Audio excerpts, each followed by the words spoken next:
Rosario de Acuña nació el 1 de noviembre de 1850, en Madrid. A los 4 años de edad, Rosario sufre los primeros síntomas de una enfermedad ocular que le produce la pérdida intermitente de la vista hasta los 34 años, que se somete a una intervención quirúrgica.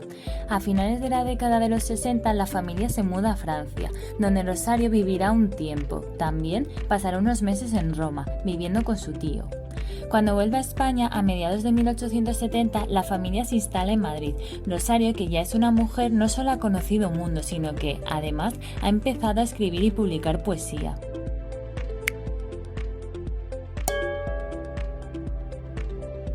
En 1873 aparece publicada una pequeña obra dedicada a Isabel II, llamada Un ramo de violetas. A esta obra le sucede la publicación en la Ilustración española y americana de En las orillas del mar, poema con el que alcanzó cierto éxito y que le facilitó publicar numerosas composiciones en prestigiosos periódicos madrileños. ¡Ah! Se me olvidaba, por si no lo sabéis, la Ilustración española y americana fue una revista editada en Madrid entre los años 1869 y 1921. Su primer éxito literario lo consiguió con su primera obra de teatro, Rienzi el Tribuno, que se estrenó en el Teatro del Circo en Madrid en enero de 1875 con una buena aceptación de público y crítica. Más tarde se casó con Rafael de la Iglesia y se instalaron en Pinto, Madrid. En 1883 su matrimonio acabaría fracasando por completo. Rosario se separó de Rafael y empezó una nueva y escandalosa vida como mujer separada. Además de este divorcio, la muerte de su padre por esa misma época fue un punto de inflexión en la escritora, ya que entró en un pozo de tristeza del que únicamente un periódico llamado Los Dominicales, de filosofía libre pensadora, la pudo sacar. Por ello, un año más tarde, en el 1884, se declara libre pensadora, lo que hace que rompa relaciones con las élites de las que procedía y el origen de una nueva Rosario de Acuña, que ejercerá una carrera como autora laicista, republicana y defensora de los derechos de la mujer y de la clase obrera. Por todo ello, en ese mismo año es invitada a leer sus poemas en el Ateneo de Madrid, lo que fue un hecho histórico, ya que se convirtió en la primera mujer en hacerlo. En esa línea, y con 35 años, decide ingresar, impulsada por un espíritu reformista, en la masonería, concretamente en la Constante Alona de Alicante, con el sobrenombre de Hipatia. Debido al hecho de ser mujer y escribir sobre injusticias sociales en esta época, la vida de Rosario de Acuña no será nada fácil. Durante los próximos años en su vida encontraremos momentos de escándalos, problemas económicos y una numeración de exilios. Años más tarde, la vida de la escritora tuvo que hacer frente a un escándalo por su obra de teatro, llamada El Padre Juan. Este drama fue el más atrevido y escandaloso que ha escrito, por lo que ninguna compañía de teatro y ningún teatro quiso llevarla a escena, pero Rosario tuvo que buscarse la vida para poder sacarlo adelante. ¿Cómo? Creando su propia compañía, pero esto os lo contaremos más adelante. Tras ser prohibida su representación, Rosario de Acuña tuvo que dejar Madrid, dirigiéndose así al norte de España, concretamente Cantabria, pero se marcha de este sitio tras el fallecimiento de su madre en el año 1905 y se decanta por Gijón como nueva ciudad donde vivir. Ya instalada en Gijón, desataría de nuevo la furia en los estamentos convencionales de España, debido a una publicación donde mostraba su indignación y denunciaba lo ocurrido en Madrid con unas mujeres universitarias, las cuales fueron insultadas por unos estudiantes. Esta publicación de Rosario causó tal escándalo que se generó una huelga de estudiantes y el gobierno se puso del lado de los huelguistas, lo que hizo que se planteara la posibilidad de que la escritora entrara en la cárcel. Ante tal revuelo, tuvo que exiliarse en Portugal, el mismo año que se instauró la República Lusa, en el año 1911. 2 años más tarde, regresará a Gijón, tras su indulto propuesto por el conde de Romanones. Murió a causa de una embolia cerebral en su casa de Gijón, el 5 de mayo de 1923. El Padre Juan es el drama más valiente, atrevido y escandaloso que escribió Rosario de Acuña a finales del siglo XIX.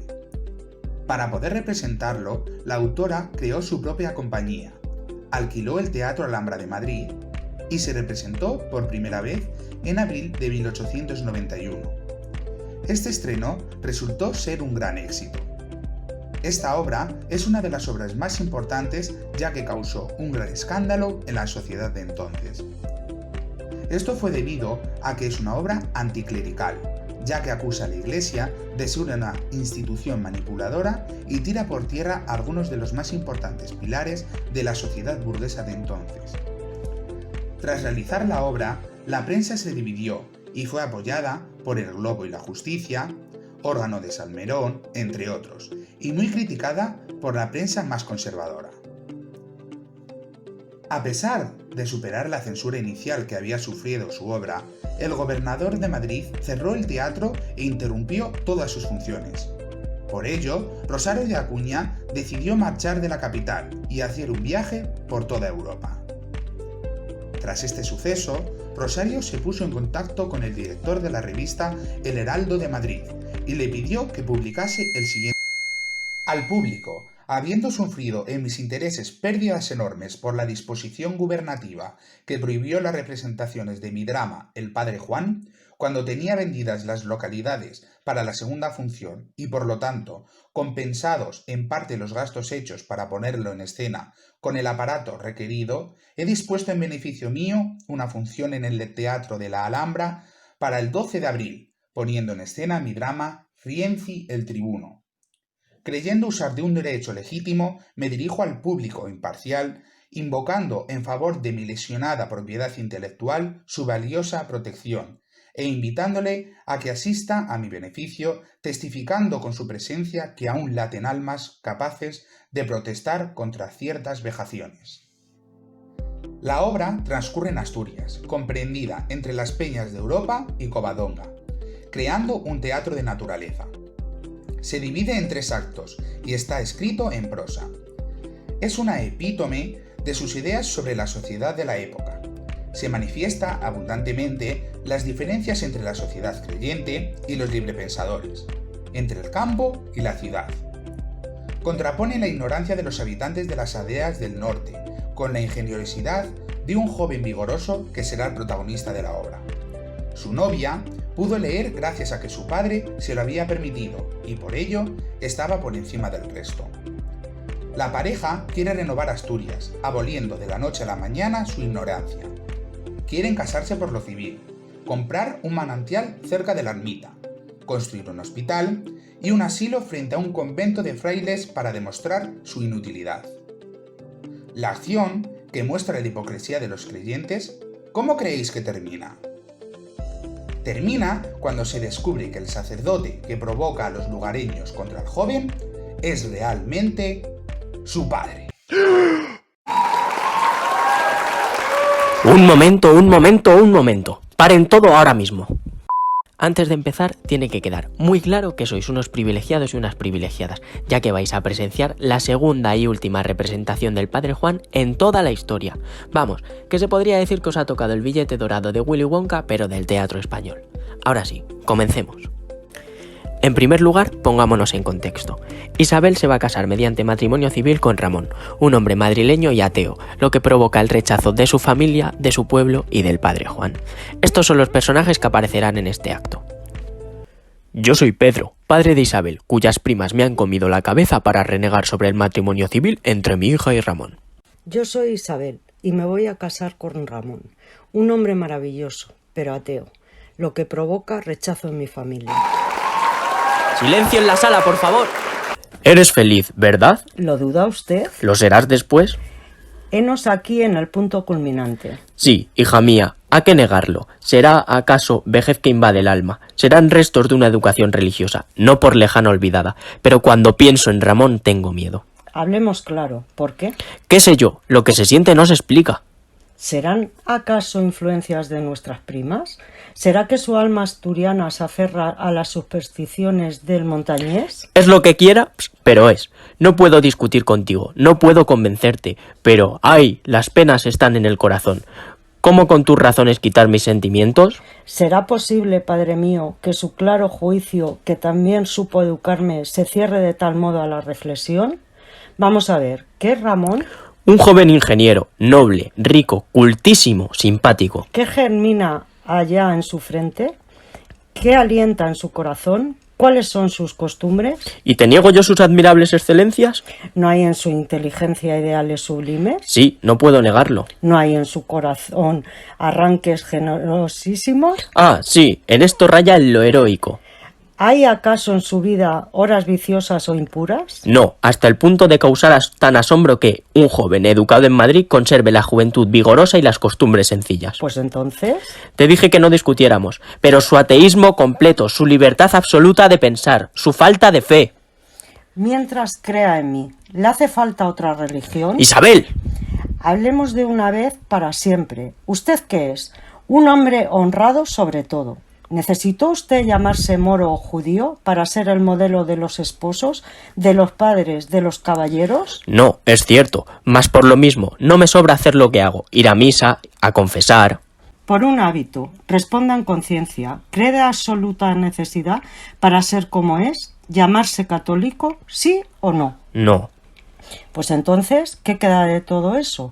Una sombra, una ilusión, un espejismo. Un ejemplo, un motivo edificante que evita el escándalo aquí, en estas aldeas pacíficas, donde casi todos los habitantes no usaron aún de su razón para discernir el bien del mal sin la ayuda de las creencias religiosas. Dijera usted de la superstición y hablará con propiedad. ¡Hija! Bien, le concedo la necesidad de ser un poco hipócrita en estas aldeas, pero cuando haya dos motivos, o debilidad moral, por edad, o debilidad social, por pobreza. Ramón es joven, es inmensamente rico, es fuerte, de ambos modos. No le va mal con su defensora. Ya sabe usted cuánto le amo. Adelante. Ramón no puede ser hipócrita, debe dar el ejemplo de la verdad. La verdad, aquí en este mundo. Sí, padre, la verdad en todos los mundos. Toda tú, eres de él. ¿Y le pesa a usted? ¿Los buenos esposos no han de tener sus almas desposadas? Oh, sí, será su esposa, que en cuanto al alcurnia ilustre nada le falta. Tiene nobles apellidos, genealogía bien limpia. Y esto le consuela, ¿verdad? ¿Cómo, si no, habría de enlazarse con un descendiente de la familia de Pelayo? Convengamos en que se da usted por vencido. Quiera Dios que no te equivoques, que no tenga razón el padre Juan al decir que las virtudes de un libre pensador son ardientes del diablo para seducirnos. Padre mío, ¿le harán dudar a usted también? ¿Qué hombre es ese fraile que de tal modo pervierte la noción del bien y del mal? Oh, fraile impío, ¿de dónde saliste? ¿Qué atmósfera llevas en derredor tuyo que hasta mi padre llegó a envenenarse? No te exaltes, te quiero mucho y tu felicidad es lo primero. Pues bien, basta de dudas y de penas. Ramón será mi esposo, según estaba convenido. Mediante el matrimonio civil, el religioso le hicieron nuestras almas al darse juramento de amor. Después, todos pasaremos una temporada en Andalucía y cuando volvamos a nuestra amada aldea, Ramón a realizar sus proyectos, yo a secundarlos. Estas buenas gentes ya nos acordarán de lo que llaman nuestras herejías. Como ya hemos explicado, Rosario de Acuña fue una reconocida escritora de dramas, poesía, cuentos y artículos periodísticos. Es sin duda una de las mujeres singulares de su siglo. Pero vamos al kit de la cuestión. ¿Cómo lo vamos a llevar al aula? Uno de los géneros en los que destacó fue los sonetos. Así que, ¡qué buena idea! Vamos a utilizar los sonetos para trabajarlos en clase. Un momento. Primero, vamos a repasar qué es un soneto, que tanto para nosotros como para nuestros alumnos y alumnas será de gran ayuda. Vamos a ver, soneto. Aquí está. ¿Qué es un soneto? El soneto es una composición completa de forma fija. Consta de 14 versos en decasílabos agrupados en 4 estrofas y divididos en 2 cuartetos y 2 tercetos. Los versos riman entre sí en constante. Perfecto, creo que con esto valdrá. Así que podemos seguir con los sonetos. Por lo que conocemos, Rosario escribió un soneto dedicado a la muerte, otro dedicado a la felicidad, al dolor, a la casualidad, a la alegría. Escribió nada menos que 75 sonetos. Nosotros nos vamos a centrar en las estaciones del año. Estos son los 4 sonetos con los que trabajaremos. Para ello, nuestros alumnos y alumnas tendrán que leerlos y dibujar, escribir o crear algo que les sugieran estos sonetos. Sin duda, con esta actividad fomentaremos la imaginación y la creatividad en nuestros alumnos. Y por último, para los más valientes o las más valientes, pediremos que nos escriban un poema sobre la estación del año que más les guste. De esta manera, vamos a conseguir que nuestros alumnos y alumnas expresen sus sentimientos a través de sus poemas.